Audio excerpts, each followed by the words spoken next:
welcome to another episode of She-Fi. This week we're going to be talking about Season 4 of Arrow and Season 5 of American Horror Story. We're your co-hosts. I'm Amy. Hi, and I'm Sarah. So I'm new to the Arrowverse. It's a show that Sarah's more familiar with, Yes. but I try to binge watch as many episodes as I could before the start of the show. I think It was pretty impressive. I think I watched like 53 episodes of Arrow. It's called binge watching, otherwise known as being a shut-in. So one of the things that I've always liked about Arrow is the show has a lot of really strong female characters.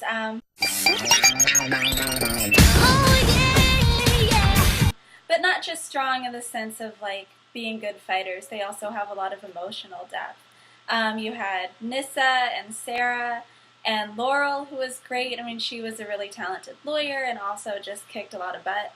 And now you have Thea stepping up in a new way. She's sort of taking over for Roy as she's now the Red Arrow. So it's really great to see her sort of stepping into her power in that new way too. Don't move. Nice stretch. Thanks. So I thought an interesting relationship dynamic that we have going on in the series is what everyone's calling Olicity, the relationship between Oliver and Felicity. We've already exhausted every topic that one would normally talk about on a first date, and a second date, and a third date, and every date.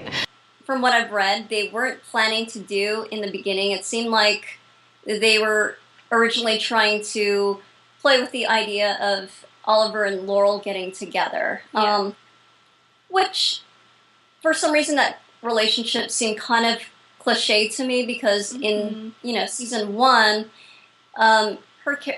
Laurel's character was more just like the damsel in distress, and he had to protect from harm, and it to me it just seemed kind of boring. And even her character was okay, but now that they've kind of switched gears and she's become part of Team Arrow, I like the idea that they went with another kind of love interest. They had Felicity, who plays the role as like the nerd girl, nerd IT girl who's part of Team Arrow and helps them, get the bad guys.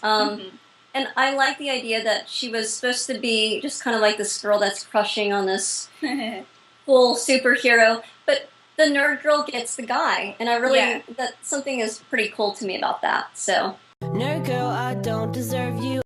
Okay, so another fun thing about the Arrow is the tie-ins with the Flash.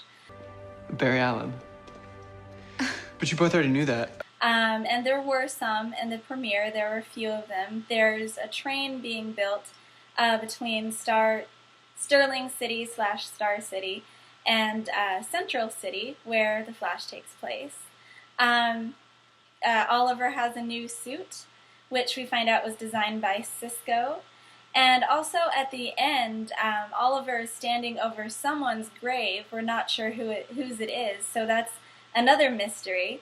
And Barry joins him and says something along the lines of, "I'm sorry I wasn't able to make the funeral." So now we're going to talk about American Horror Story, which is one of my favorite shows.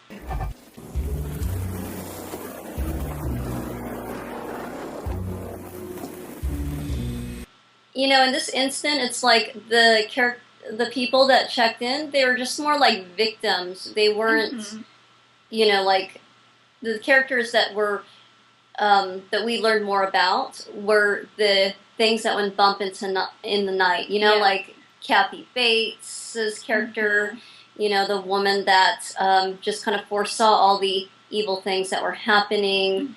The character that drank blood, which was, played by Lady Gaga, and her lover. And what I also love about Brad Falchuk and Ryan Murphy's writing about characters like these is that he always shows, even though you see that they're doing these horrid, heinous things, eventually he kind of shows their heart. You get to know the characters more. and you get to see the good in them, you know. So that's Yeah.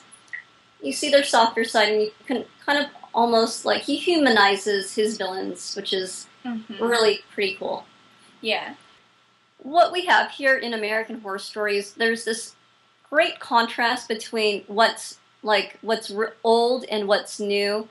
Like the hotel is this just kind of musty old hotel, you know, but it's got a lot of history. But at the same time, there's kind of like this intermingling of like things that are new. Yeah. For instance, you've got the game room where the kids play video games, and so it's interesting that even in this really old hotel, you know, they've got this one room that looks kind of like really brand new. White walls. It kind of looks like something you would see at Google in a way, you know. Just kind of like the newness of that one room with these young dead ghost kids playing video games. Yeah, and it's funny. There's one scene. There are these two women who are staying in the hotel, tourists, and all this crazy stuff is going on in the hotel. And one of them just says, "I'm going to give this place a really bad review on Yelp," which is really funny because she says it, and she's in this hotel room that just looks so old, and you feel like there's so much history and all of these sort of creatures who are probably very old, and she's talking about Yelp. So that was really good writing, I thought, and just really funny. Yeah. That's true. And plus, like, those, you know, those tourists, those young ladies are, you know, like, you know, they're millennials. You know, they look in their 20s, and they're coming inside this really old hotel. And it's interesting to just watch their reaction to it. It's just kind of, like, interesting, like, the contrast between the new and the old, and how the new responds to the old, but then how the old responds to the new, because like they're disgusted with this really old, dirty, musty place, and the old is really interested in finding out their life force and feeding off their blood.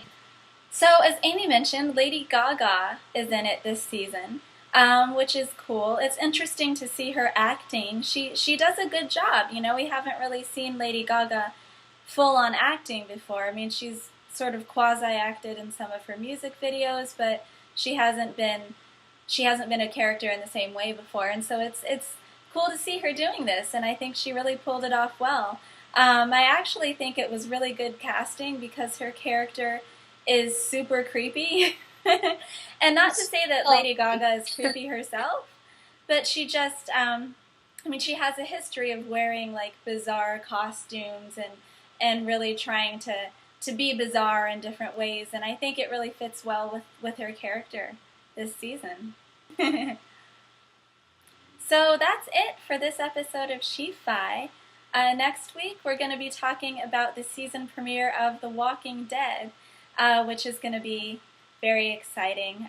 Lots of drama going on there at the end of the season, so looking forward to that. Yeah, thanks for joining us, and tune in next time. See ya. Bye. Bye.